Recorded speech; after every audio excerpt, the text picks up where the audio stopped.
everything is exactly that? So then that then becomes very damaging because everybody creates in the same manner. It's exactly the same with architecture, no? 2-3 years ago, I went to Srinagar. That's when it struck me that, Srinagar is the only city in this country which has a unique architectural character. And every other city is looking alike. Can you guess why? No architects work there. So people's sensibility, I don't know whether you have come across Christopher Alexander. He talks about, how people create. So people's sensibility is what truly creates culture. And it is actually senses that connects you to this.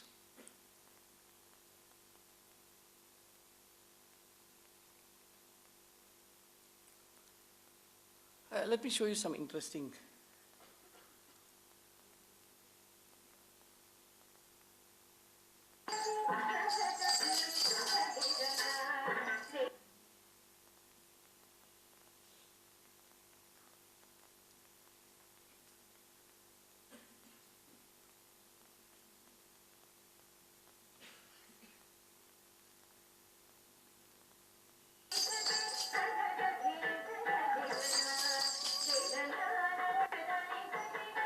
Just show you this before we.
So let me again go back to NID. I wanted to sit down for some time.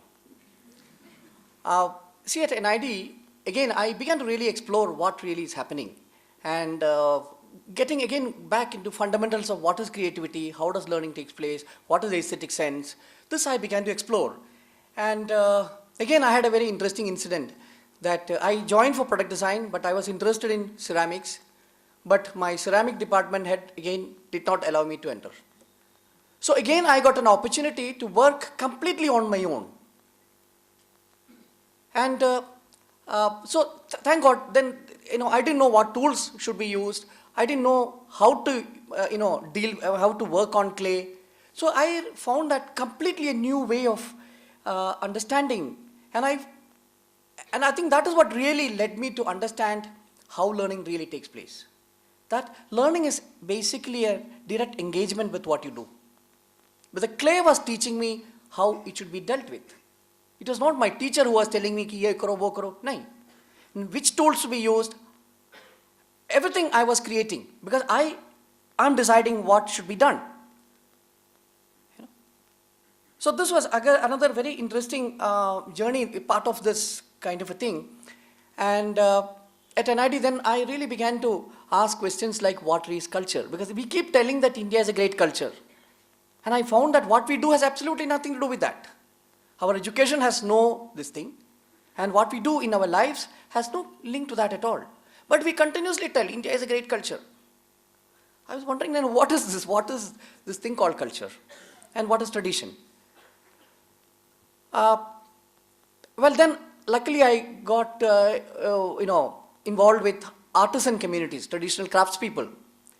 And I also realized that if I have to really understand what is authentic aesthetic sense, I have to work with artisan communities who are, the basic difference between them and us is that we live in a mediated knowledge system. Textually mediated knowledge system. Somebody tells you and then you say you understand. I don't know what that actually means, but that is what we think we do. That is one. Whereas indigenous communities, traditional communities, people who are experiencing things, learn in a completely different manner. There is no teaching, there is experiencing. There is no people telling that ye karna hai, wo karna hai. Nahi, ekdam nahi hota hai wo cheez. Exactly how those children learned 5 languages, that is the ground rule. Whether it is in the realm of acting, language.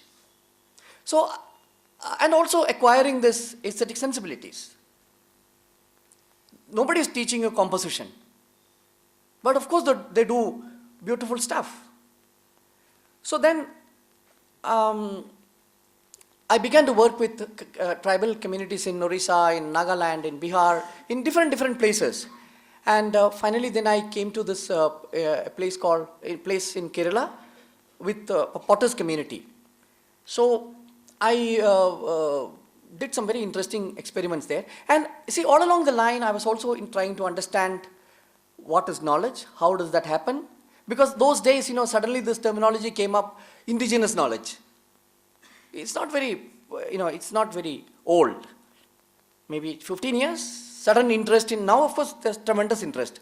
क्योंकि वो patent वाला आ गया तो जितना उधर है वो अभी मारो उसमें आ गया है जितना knowledge है.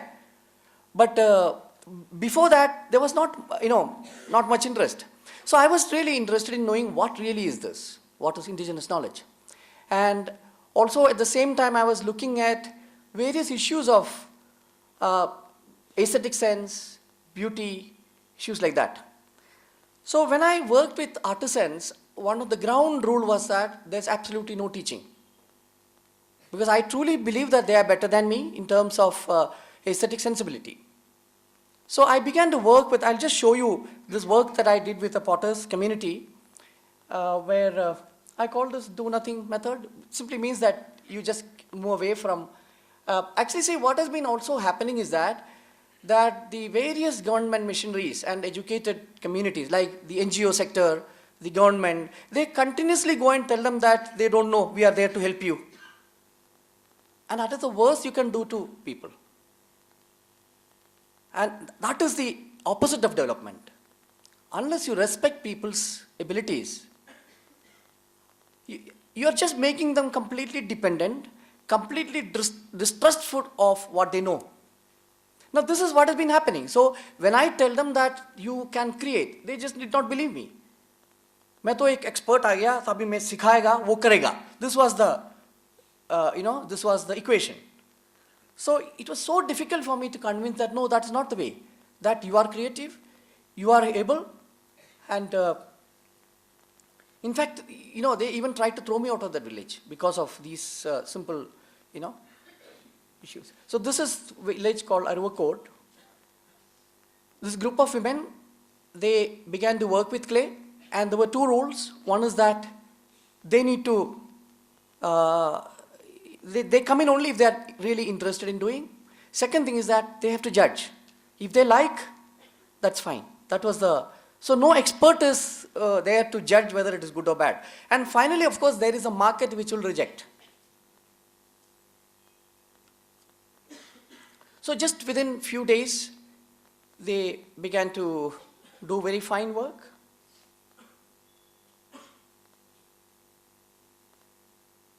Actually, this was a very interesting thing, this circle.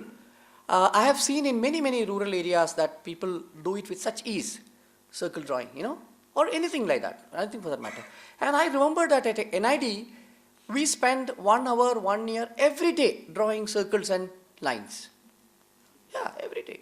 Circle karo, line maro. Ye. Roj, 1 ghanta. Morning, this was our first thing. So I was wondering, where did they learn these things? Actually, this was the beginning of my, exploration into what is there could be a biological basis for beauty. It is not an intellectual idea that you need to learn, but you are born with it. Otherwise, well, this was the beginning of that kind of I kept that door open, that there's a possibility that it is not, because why is that, that in most rural areas, people do beautiful things? There is a need, there is a biological need to that, or assistance to that, and probably there's a psychological need to that. That is why kitchens are kept very clean and neat. You go to any rural tribal areas, houses are always clean.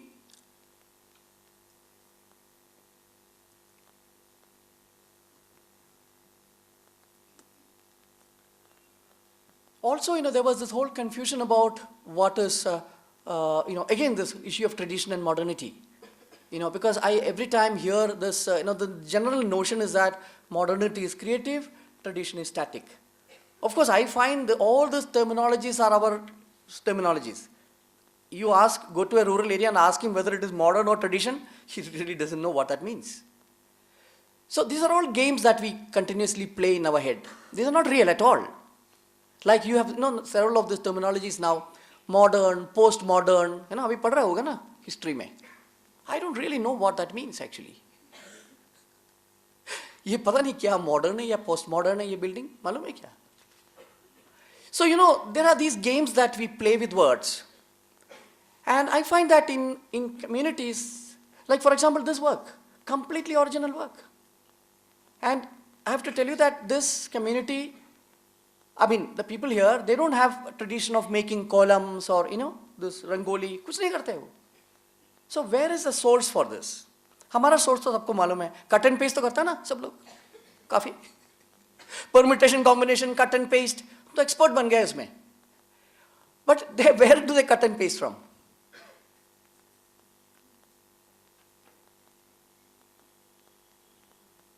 Of course, I don't confuse them with terminologies like this art hai, craft hai, sculpture hai.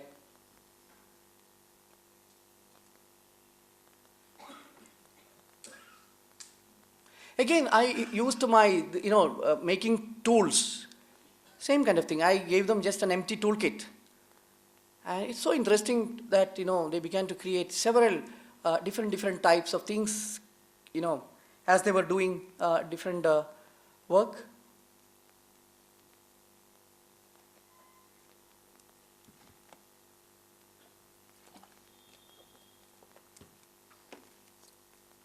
Also, this kind of freedom that you see in their work. See, the child is not held anywhere. There's a peacock here,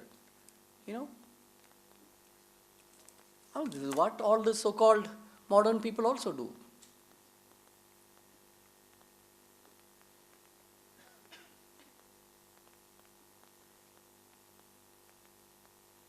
This really doesn't mean I'm not really telling that those authentic searches that happened in the West were wrong. They were absolutely beautiful. What happened in Bauhaus was fantastic. What happened in the whole movement of what happened in that area, whether it is, Paul Klee or, they were fantastic. But my problem is with Indians who are thoroughly fakes. My problem is with us. I'm really not against the West. They are really sincere in what they are doing. But we are thoroughly second-hand to the core. That is my sadness. that why after 60 years we are still like this. Don't you think so?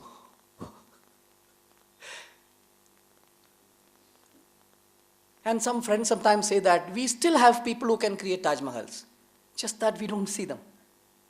Go to the rural areas, you will still find people who have those skills. But our two things, one is our education, second is the caste. Two prevents us from even seeing what is good in these people. Of course, most of the working people who are artisans are all belong to another caste. And you know, the most important aspect of learning is not arrogance, which is what we get from schools, and not becoming proud. Exactly opposite. Humility and innocence. That is what links you to knowledge. And these are two things that is taken away as you get into schools. Now this was a small incident where I had there was an order for agarbatti stands. So this group of 10, 15 women, they were making this. No, very original and very new work.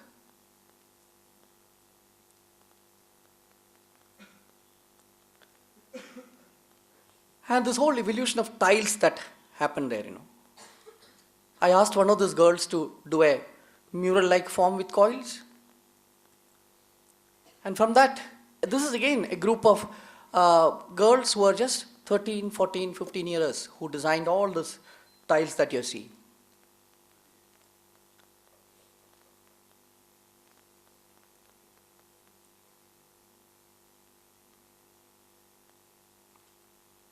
Actually, many times people ask me that what is the qualification required? I tell them two. One is that if you know how to do kitchen work, which means you are intelligent physically, hand is working.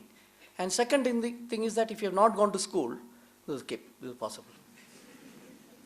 But there is no fear. Seriously, I can tell you this fear of mistake is a gift of schooling.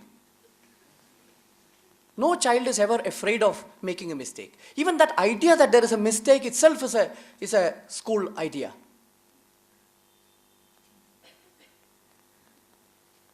Now this was again, we had to do some creepers. So I went to the village, I told the women that there is an order for creeper. So they went around, collected different things, and the whole wall is filled with different kinds of creepers.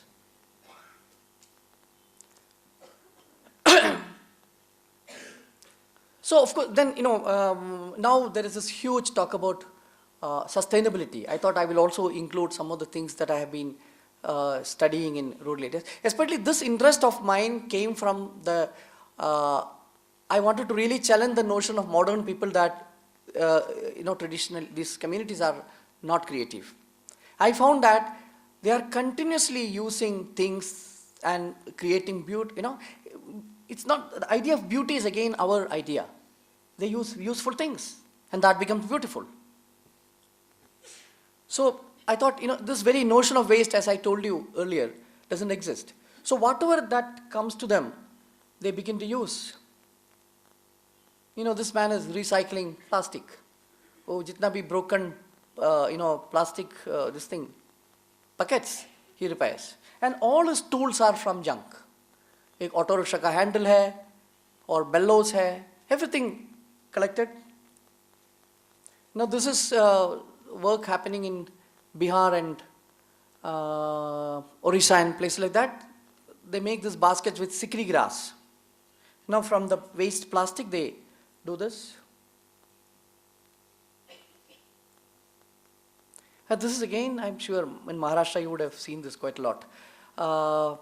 Using cement bags, and that it's cross stitch that is used to make. This is again in Bengal, chatais. And also, this is not done for any commercial purpose. What is now happening is that whatever you do has to have a commercial value. Everything is commodified. of course, now there are some silly terms that are being used. Bottom of the pyramid. सुना है ना? कौन सी pyramid की बात कर रहे हैं आप? Are you talking about values? Value pyramid की बात कर रहे हैं? We understand only one criteria, money. Then another one is underprivileged. You know? It's strange notions we carry. Underprivileged. I always feel underprivileged is far more privileged. And the privilege is underprivileged. So this is, I'm telling this because, we never question these things. No? We take it for granted. And I can tell you, this is precisely the problem of education. That it doesn't allow you to think. What has been happening in schools? Somebody will tell you information and you process it. So you are left with two skills. One is memory, other one is reasoning. That's all. And actually, if you actually sit back and think, what really do you use reasoning for? You'll realize that you use reasoning to reason away. This is a game that we play with ourselves. Because 15 years you are dealing with static knowledge. Am I right? Teacher's telling you, you're remembering. So what happens in the brain then? The brain is continuously, used to accepting whatever is gone there. Then it becomes completely static. It cannot handle ambiguity. So anything that happens which is a doubt, immediately you give a reason and reason it away. And I can tell you this, that again, there are a lot of interesting studies now happening in the West on cognitive science, brain science and all.